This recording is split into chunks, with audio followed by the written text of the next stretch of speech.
Hi, my name's Charlotte, and this is my knitting podcast, episode 1.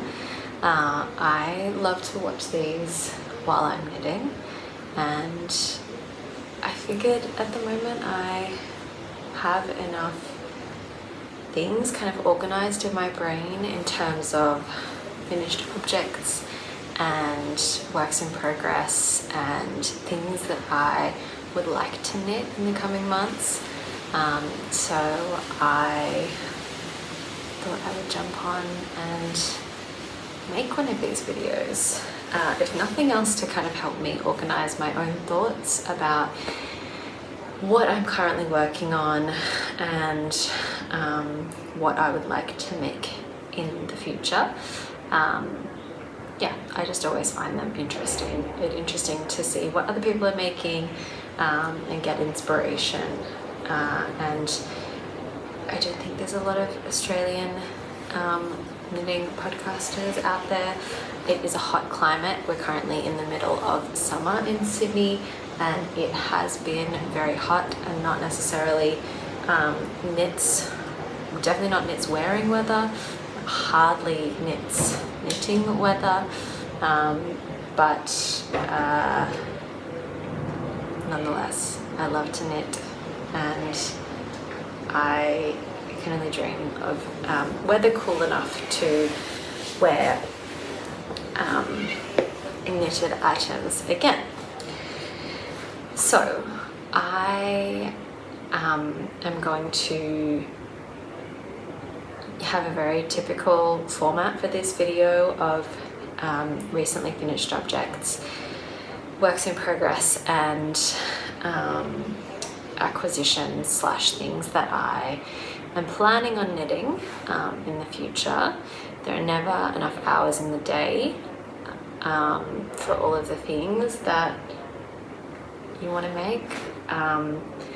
I also have a 4-month-old baby, so while I'm on leave from work at the moment, I probably have about the same amount of time to knit in the day as I would if I was working, if not a little bit less, because I'm not commuting and I don't have that delicious knitting time while I'm on the train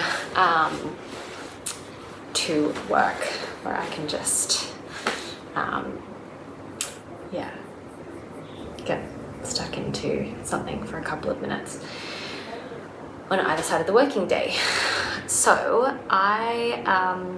given I have a 4-month-old at home, I have been making a couple of things for my baby in anticipation of the cooler months ahead.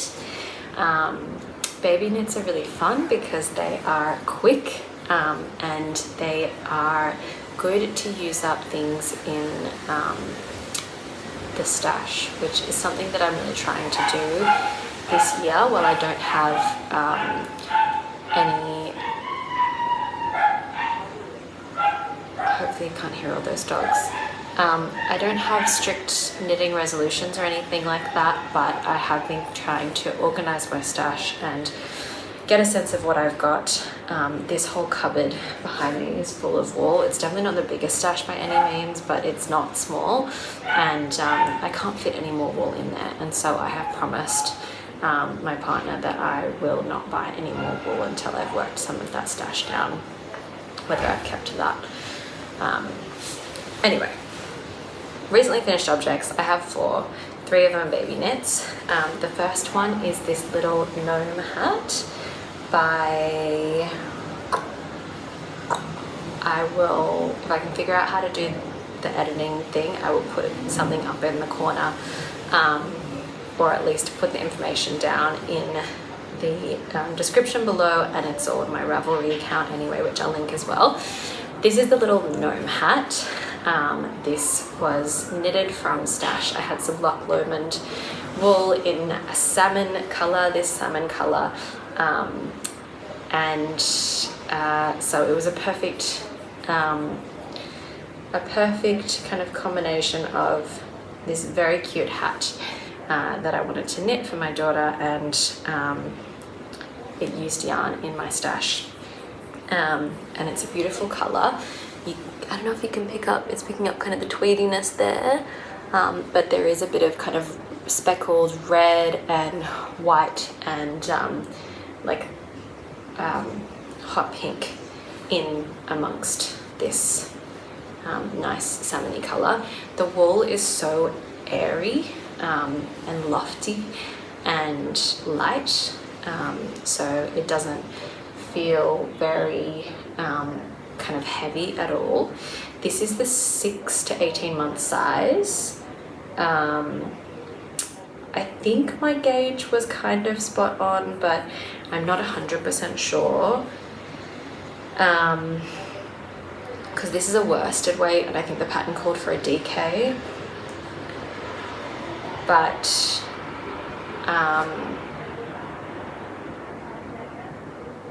we'll see. She's got quite a small head. She's quite small. Whether this will fit her when she's kind of 6 months old, which will be around like getting into autumn, winter. Whether she'll ever need it in Sydney, I mean, that's another question, but anyway, it's very cute. The way the pattern's knitted is it's just kind of all garter stitch. I think you start at the base and then knit garter stitch. You kind of knit it garter stitch kind of all around, back and forth, and then you seam it at the back, and then you pick up stitches to knit the neck hole. So it's very cute. It almost fits my head, but not quite. Yeah, so that's the little gnome hat that I knitted. Actually, all 3 of these projects I knitted from stash, which I'm very pleased with. This next project, this isn't in order either. The little gnome hat is probably the most recent thing I knitted. This is the Esther Sweater Baby by Petite Knit. This I started knitting when I was, maybe it was like 2 days before she was born, or at least a couple of days. I knitted it very, I hadn't kind of knitted anything for her the whole pregnancy, and then, yeah, just before she was born, I kind of pulled this wool out of stash and thought, I'm gonna knit this little jumper. I am knitting the Esther sweater for myself as well, and I'll talk about that in my whips, but yes, this is just very cute. It's such a beautiful textured pattern, very, very enjoyable to knit, I found. For myself, I thought the pattern was, like the repeat was easy to remember, and once you got into it, it was just like, it's just knits and pearls, and I quite enjoyed that pattern, and how it's knitted, which is from the back. It's that kind of trapezium that you knit across, pick up for the shoulders, knit down, then you join in the round and knit the rest of the body, and then you just pick up for the sleeves, knit those, and then pick up the neck and knit the ribbing there. I did Italian bind off on all of the edges, on all the ribbing, or tubular, whatever. But I always do mine so tight for some reason. I'm just trying to remember not to do it so tight. I mean, her head can fit through this, but only just. I was going to fix it, but I don't know if she's still going to fit into this for that much longer, and I don't know if she's going to get to wear it again before, like, she grows out of it, because it is so hot. Anyway, it's very cute. It's a little heirloom, and I'm sure it will get passed down, or passed over to other friends' babies. Anyway. Then I knitted the Holger sweater over Christmas. This one I think I started on Christmas Eve or something.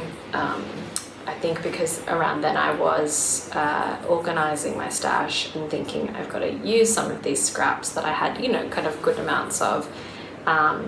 Nothing to make like a full garment, but this is such a perfect kind of stash buster project.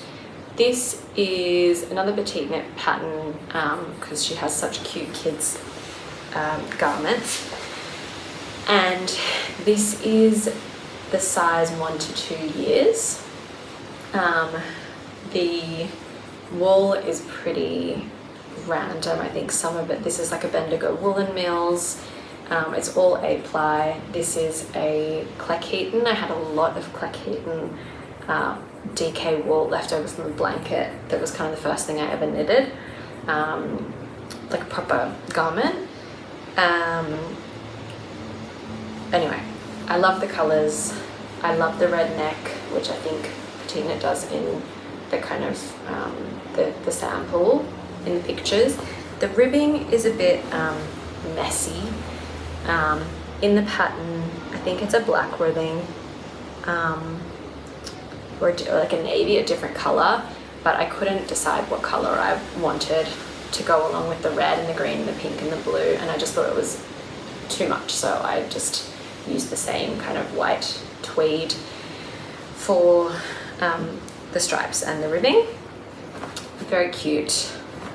Won't fit her for a little bit, but that's my last baby garment. My final finished object is a bag that is very long in the tooth. I think I probably started it in 2024, 2023. Check my notes, but it is the Brigitte bag.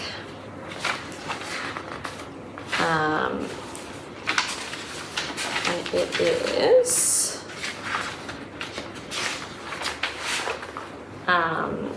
actually this is my second, no, it's going to be the last finished object I'll show you, but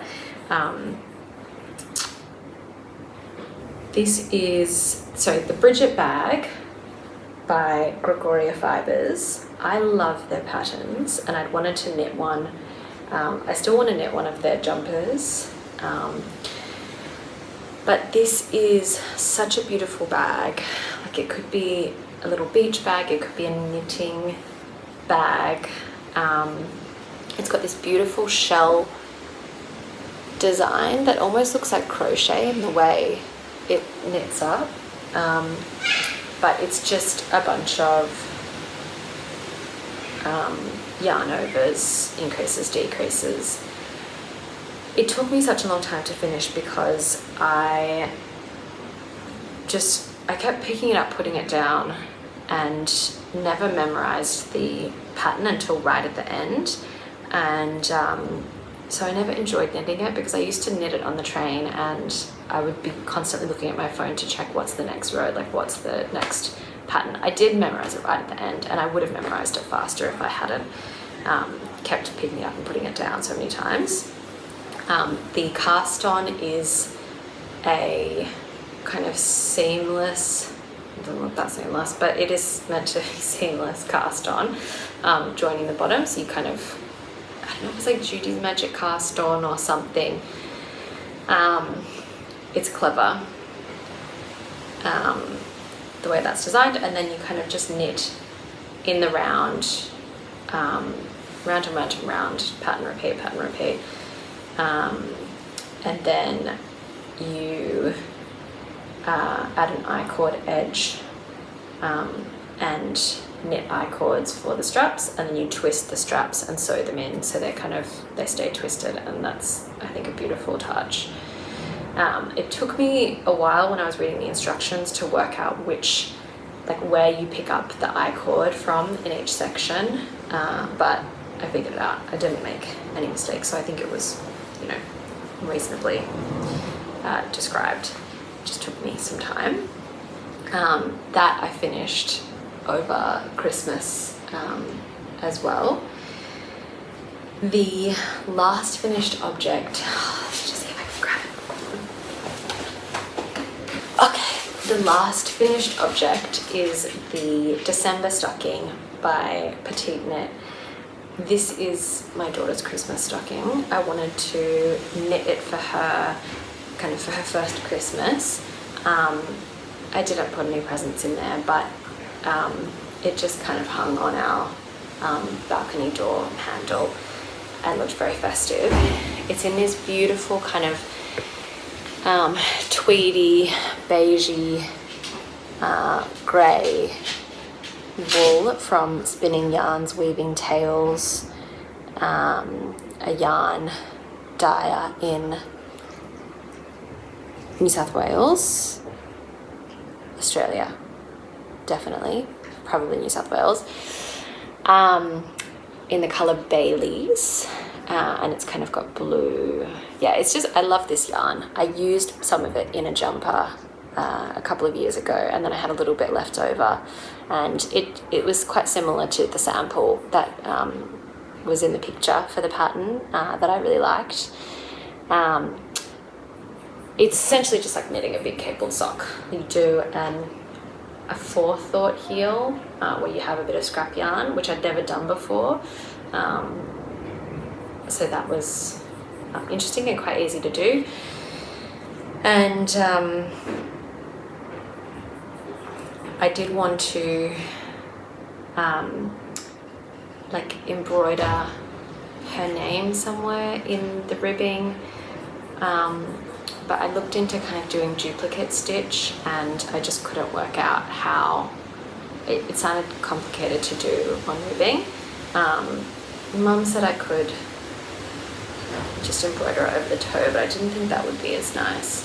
I have a Christmas stocking that one of my grandmother's friends knitted my brother and I when we were little, that has our names in the ribbon. I'll have to go home and check actually. I thought it was in the ribbing, but it wasn't duplicate stitch, they were just knitted in. Maybe it wasn't. Anyway, I just had this image in my mind of what I wanted. So maybe next Christmas I will add that. Instead of adding a little leather loop like they suggest in the pattern, I added just a little I-cord loop to hang it. It did get a bit misshapen from just hanging for the month of December, but I can just reblock it to kind of reshape it. But yeah, also my first time doing cables, and I loved it. I loved these cable designs. It was really enjoyable. It was easier than I thought it was, and yeah, the thing I will say is, while I love doing the cables, I didn't enjoy knitting this. I enjoyed knitting it, but it was very hard on the hands because of, I think, the wool and needles combination that I had. Initially, I didn't have like a, like I was knitting it on on circular needles, which were kind of an appropriate circumference, but the needles were slightly too long, so they were kind of like sticking out. And then I think I bought some shorter needles to attach to the cord, and then that made it a bit easier. But it was like a 3.5mm needle that was suggested for the pattern with a 12-ply wool. I think it's a 12-ply, and it just didn't feel harmonious in terms of the combination of the wool and the needles. And then I was having the issues with the kind of length of the needles. So yes, difficult on the hands, quick to knit up though, and very pleasing result. And love the cables, which informed one of my plans coming up. So that's my finished objects, kind of all knitted from mostly over the holidays, or finished over the holidays, or in kind of the last few months. In terms of my works in progress, I have 3 things I'm actively working on, and I'd like to have more. Although I say that and I have a couple of extra whips that are like very long-term whips that I won't talk about today. This should be a finished object, but I'm just finishing the second one. It's a pair of socks, very basic socks based on the Summerlee sock project vanilla sock pattern. But the yarn is a beautiful, beautiful variegated yarn from, thank you for Circus Tonic Handmade, who is a yarn dyer in South Australia, and I was buying some wool. I was buying some wool from her website for a project that I want to knit this year, and she had these birthday party sock set, she called it, which was this beautiful variegated kind of blue wool with almost like purpley brown streaks in it, and then this kind of like aqua complementary color, and I know her wool is just beautiful from knitting with it in the past, and I decided to treat myself and for this to be my Christmas Eve cast on. I didn't end up casting it on Christmas Eve. I cast it on in the beginning of January, like the new year. And I didn't pick a pattern for the socks because I figured the yarn, like I just wanted to kind of see the yarn and for that to be the focal point of the socks. And what else? In the past, the couple of pairs of socks I've made have been heel, flap and gusset construction, which I like. I don't mind knitting a heel, flap and gusset. I know a lot of people don't like it, but I wanted to try something different, and I just knitted the forethought heel on the Petite knit Christmas stocking, December stocking, and so I thought I would try that on these socks. I did not enjoy it, mainly because with the scrap yarn, when you pick up, even though you pick up all of the stitches, it still leaves a little hole. You can't see it on this one because I've weaved it in, but it leaves like a little hole in the like the end where you've picked up, which you can fix when you kind of weave in the ends. You can just tighten it up, but I prefer there not to be little holes that I have to kind of seam up when I sew in the ends. So I don't think the forethought heel is my kind of ideal sock heel. I still prefer heel, flap and gusset, but I've heard of other types of heels. The Fish Lips Kiss heel, I've heard Madison Montees, whose podcast I love, talk about. It sounds like there's no kind of picking up stitches involved, and it's some kind of short row construction.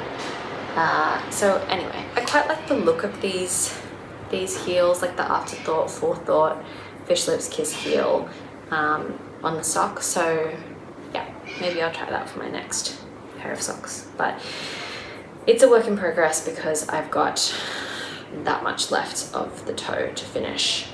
This is my project that I take in my bag to knit when I'm out and about, but surprise, surprise, I never have any time or hands to do that when I'm out with a baby. So that is those. My main jumper work in progress at the moment is the Esther sweater I talked about that I'm knitting for myself. My hope was that I could knit this and finish it in time. Well, not in time, but so that my daughter and I could be wearing these and be matching. But the likelihood is she's going to grow out of hers by the time, as I said, it's cool enough to wear hers, and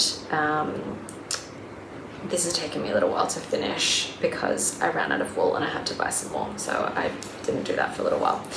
But this is my Esther sweater. It is, I've got most of the body, most of a sleeve, and that's it, knitted.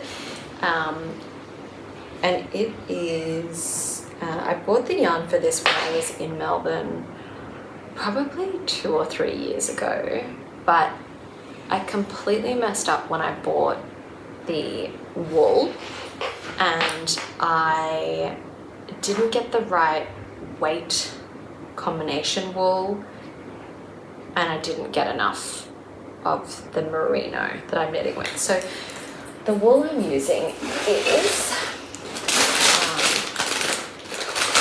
this is where knitting gets very complicated because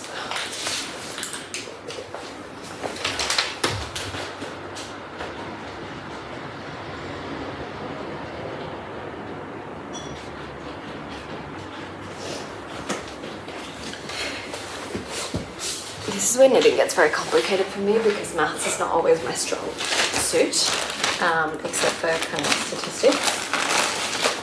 So the merino wool is the Durera Natura Ulysse. This is going to be backwards, isn't it? It is a 5-ply wool. Too light for what the pattern recommends if you're holding it with a mohair, which I am holding it with the Isaiah soft silk mohair, which is a very nice mohair. So this is the colour Creme Anglaise, and this is colour 59. So I bought these together at Sunspun in Victoria, got home, did my gauge swatch for the pattern and realised it was way too small with the suggested needles because the pattern suggests using an 8-ply and a mohair to get kind of a 10-ply gauge, and I had bought a 5-ply. So I knitted a swatch in I think the pattern recommends 4mm needles. I sized up to a 4.5mm, sat with the gauge swatches for like 6 months because I felt like the gauge of the fabric when I used the 4.5mm needles was too loose and like a bit too see-through, and then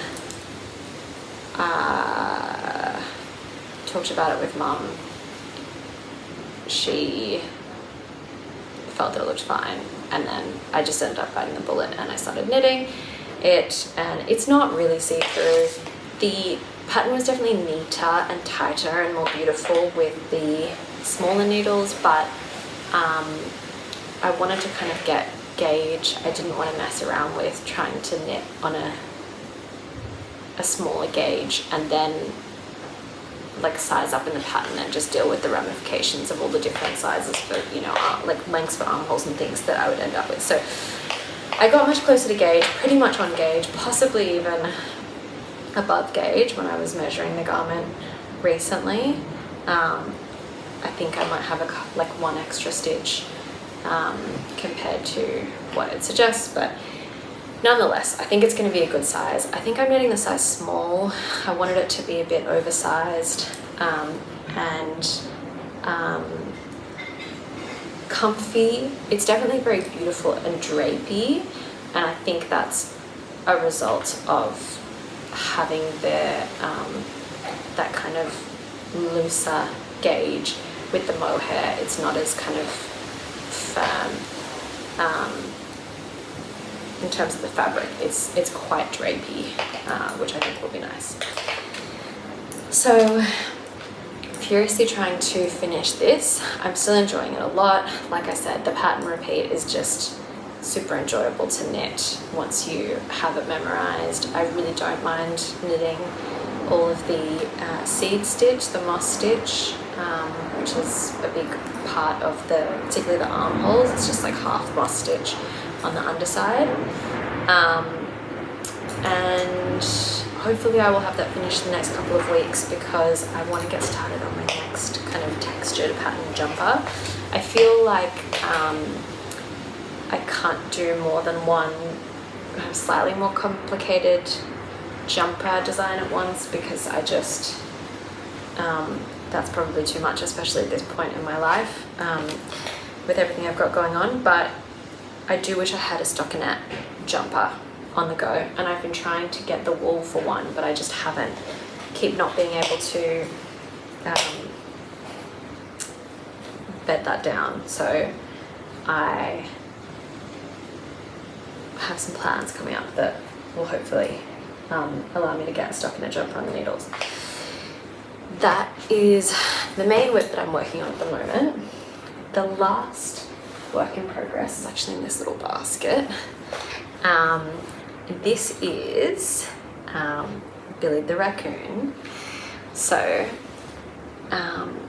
this is a little toy. Again, it's going to be for my daughter, but also it's just for me because I think this is so cute.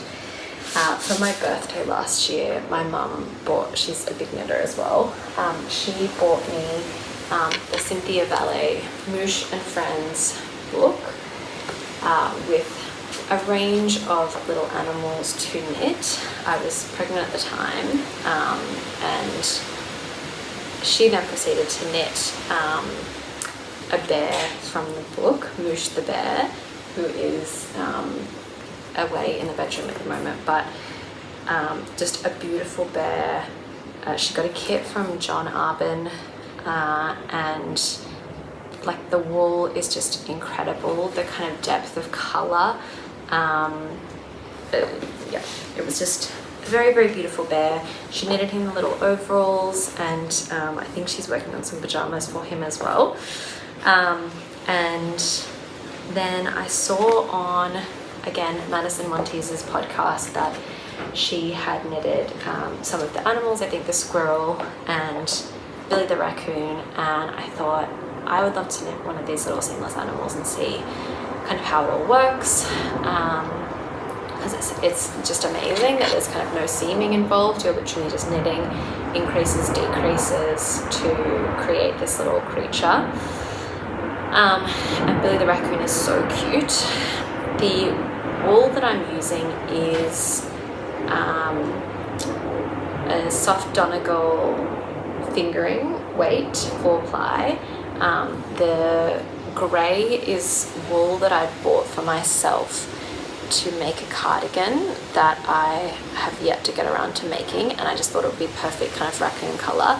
I did want her to be a bit more charcoaly, but now that I have knit this up, again, this kind of like tweedy, beautiful wool, I just think it's gorgeous.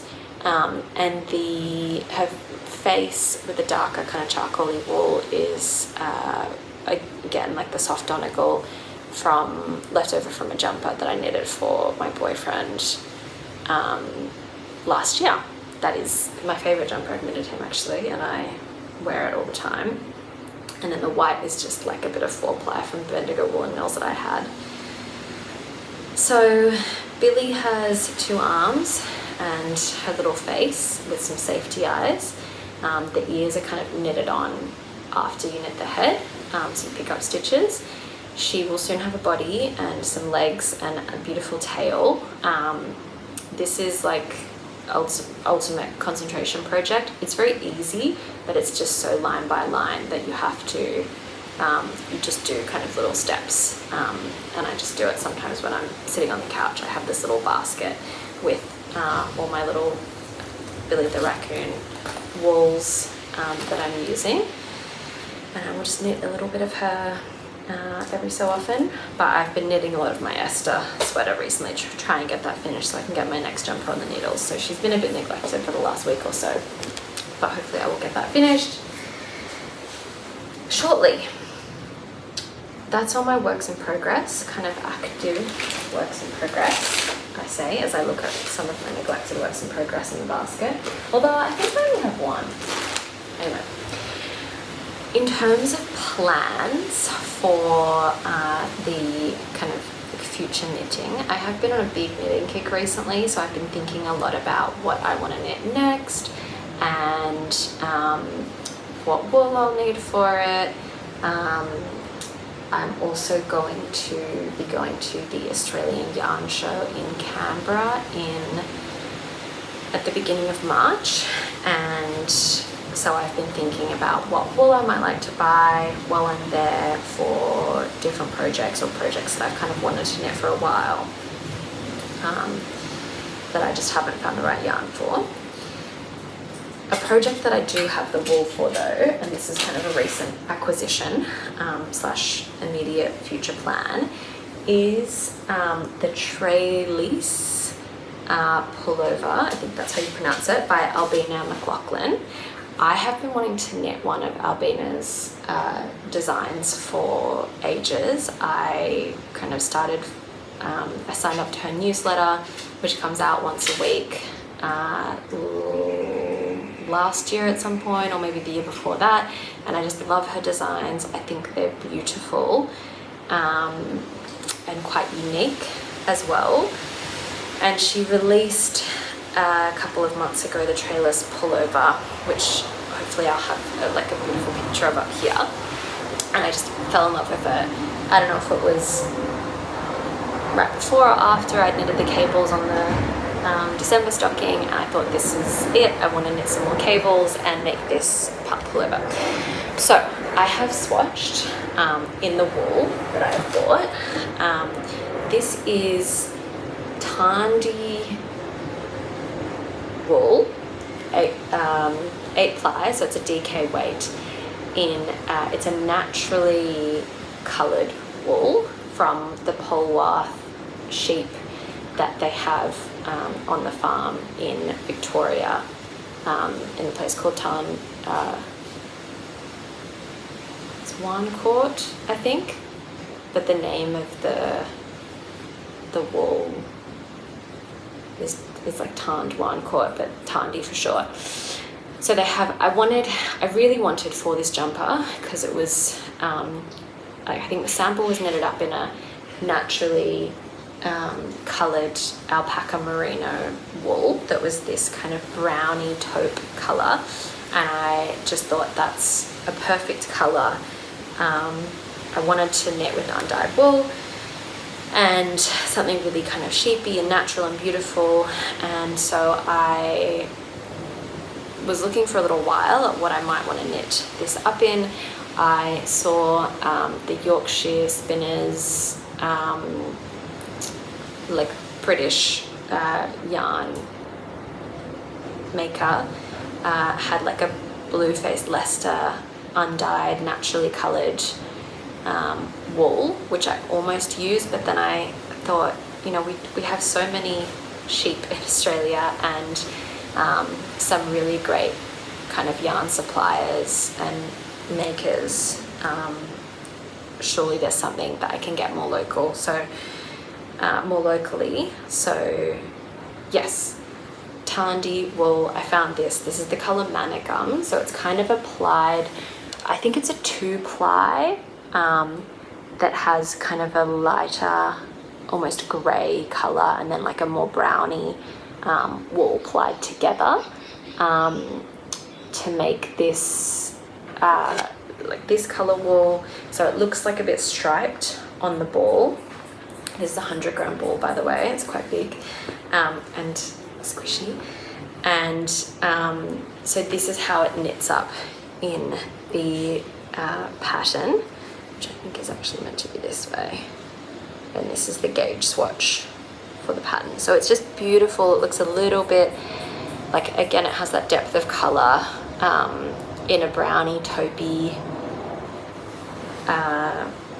realm that I really wanted. Like, it's a very warm grey, and cool colors don't really look as good on me, so I definitely want, like, greys don't do a lot for me, so I wanted something that was a neutral, almost grey, but had that warmth, and this really does. So very happy with the wool.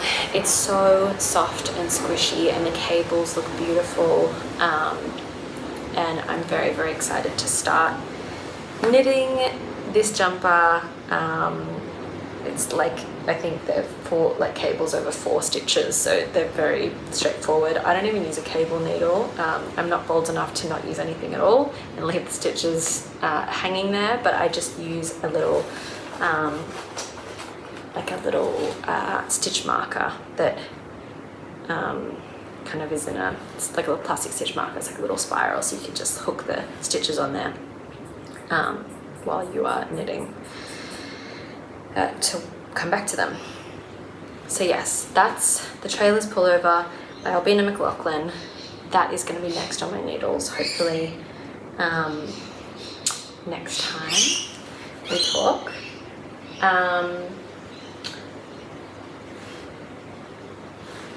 I don't think I have any other recent acquisitions that are really exciting to talk about.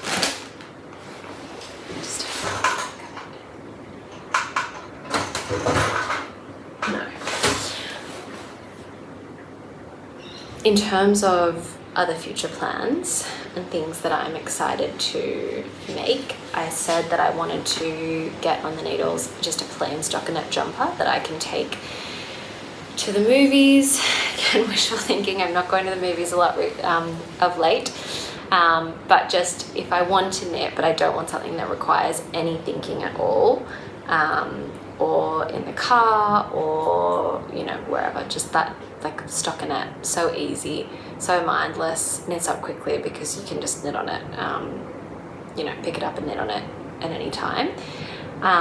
I would really like to knit the Amy pullover or Amy sweater by Petite knit. I was looking at the cloud sweater, and like there's something about the Amy sweater that's just like a little bit more structured. Sorry, this is my dog just walking past. A little bit more structured, has some nice elements. I really like the kind of ribbed then like roll, like stockinette kind of rolled edge. That I think is in the cloud sweater, but it's kind of more pronounced in the Amy sweater, and just I think it has a beautiful look to it, because I believe the wool that's used in the sample, the Peer Gynt, is quite a hardy, structured kind of wool. Peer Gynt isn't easily accessible here in Australia. There's really not a lot of places that sell it. I think there is a wool shop in Western Australia that has a good online store that sells some like different sandness garns, and they sell Peer Gynt. But they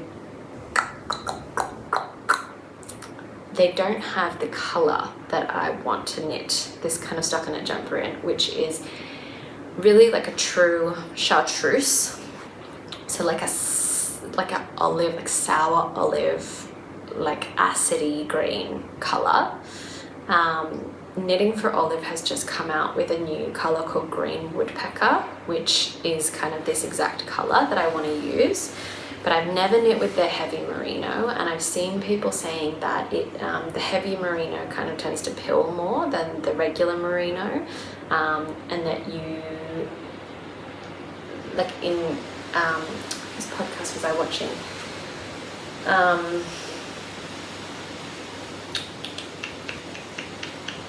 I cannot for the life of me remember her name, but she used the full ply merino held double, and that kind of held up a lot better and didn't pill as much as the heavy merino.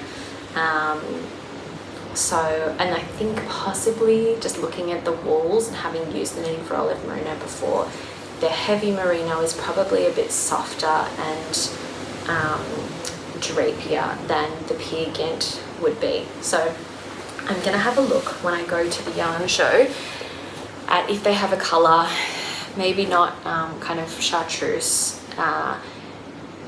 which might be a bit of a niche colour to kind of find the exact shade and hue that I want, but if they have a really nice kind of quite structured, not rustic but hard wearing DK wool that I could use to knit the Amy sweater, because there's something just so cozy looking about that jumper, that you can just kind of pull on. It's a little bit oversized, it's very warm, and it's very simple, and you can just choose one colour and really let that colour shine. So that is also on my list, to kind of look at knitting and maybe find some wool for.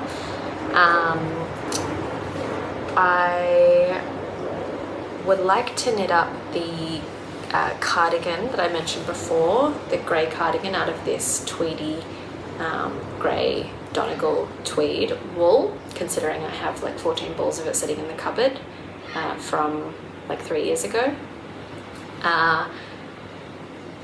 I said grey wasn't my colour just 5 minutes ago, but there is something very nice about having just a grey cardigan, and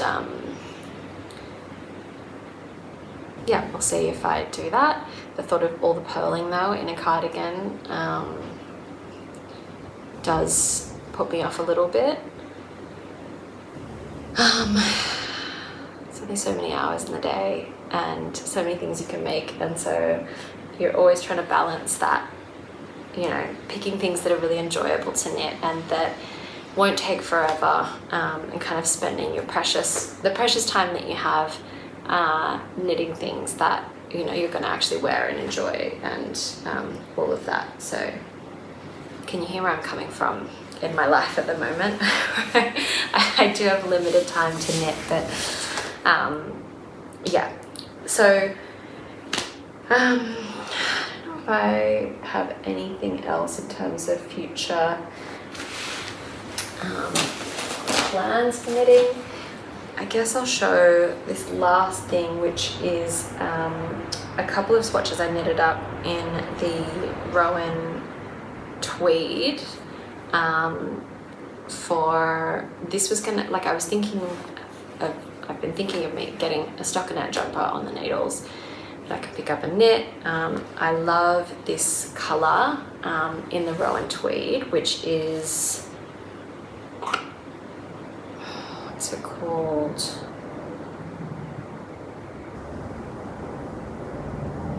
I'll put it in the description or somewhere on the screen. But this is just a beautiful kind of bright burgundy red, but not a really deep kind of maroony burgundy, like quite a bright burgundy colour, claret almost. It's got some kind of blue flecks in there, knits up really beautifully. It's such a light DK though, and I do have a jumper made out of the Rowan tweed that is very lightweight, which is nice, but I don't know if it's just how I'm feeling lately, but I want something that's like a little bit more sturdy and structured, which is probably why I want to make that Amy pullover. I did knit up a swatch with the cables from the Treilis pullover as well, but as you can see, it's just too lightweight to kind of really show off those cables, even though the color is beautiful. And it wouldn't have given me the feel that I wanted for that jumper, which was to have a bit more thickness to it. So I'm on the fence about whether I try and make a jumper out of this. I could hold it together and do something that's like a kind of chunky weight, because really it's almost more of a 5-ply, this wool, like between a 5-ply and an 8-ply. But yeah, I bought one ball, or I didn't even buy this ball actually, I stole it from my mum because she had a spare ball and I loved that colour and was thinking about making something with it. That is probably all I have to talk about today. Thank you for watching. I'd love to hear your thoughts, and yeah, hopefully we'll see you again soon.